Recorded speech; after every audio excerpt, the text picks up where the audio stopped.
बहुत पुरानी बात है। एक गांव में दो लड़के रहते थे। एक का नाम ज्ञानवान और दूसरे का नाम बुद्धिमान था। लेकिन दोनों पढ़ने लिखने में बहुत कमजोर थे।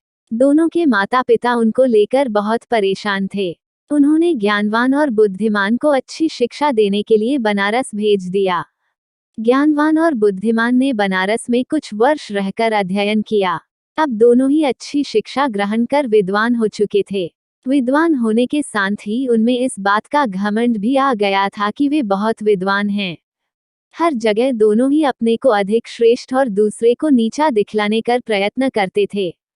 दोनों को कई बार उनके शिक्षकों ने इस बारे में समझाया, किंतु दोनों अपने को ही श्रेष्ठ समझते थे।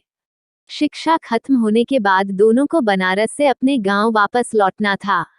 रास्ता बहुत लंबा था। चलते चलते उन्हें रात हो गई और उन्होंने एक गांव में अपना डेरा डाला। गांव के जमींदार को पता चला कि उनके गांव में बनारस के विद्वान आए हुए हैं।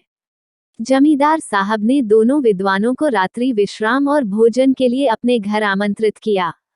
ज्ञानवान और बुद्धिमान दोनों जमींदार के घर आ गए। जमींदार ने दोनों के रुकने की अलग अलग व्यवस्था की और स्वादिष्ट पकवान बनवाए।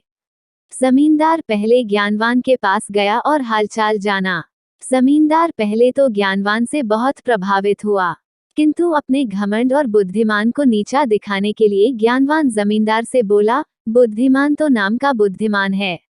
इतने दिन बनारस में रहकर भी वो कुछ नहीं सीखा और अभी भी गधा ही है। ज्ञानवान की बातें जमींदार को अच्छी नहीं लगी। ज्ञानवान से मिलने के बाद वह बुद्धिमान से मिलने गया। बुद्धिमान में भी ज्ञानवान की तरह ही बातें की और कहा, ज्ञानवान को कोई ज्ञान नहीं है और वह तो बैल है जिसे कुछ नहीं आता। जमींदार दोनों से बहुत निराश हुआ और कुछ देर पश्चात उसने ज्ञानवान और बुद्धिमान को भोजन के लिए बुलाया।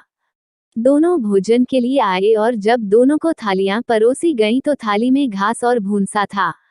थालियां देखकर दोनों जमींदार पर बहुत क्रोधित होते हुए बोले, आपने यहाँ हमें बेइज्जत करने के लिए बुलाया है?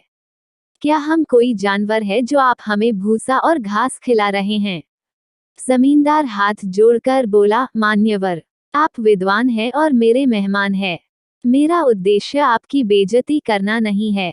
आप दोनों ही विद्वान होकर एक दूसरे को बैल और गधा बोल रहे थे, इसीलिए बैल और गधे का जो भोजन पसंद है, मैंने आपको भी वही भोजन परोस दिया।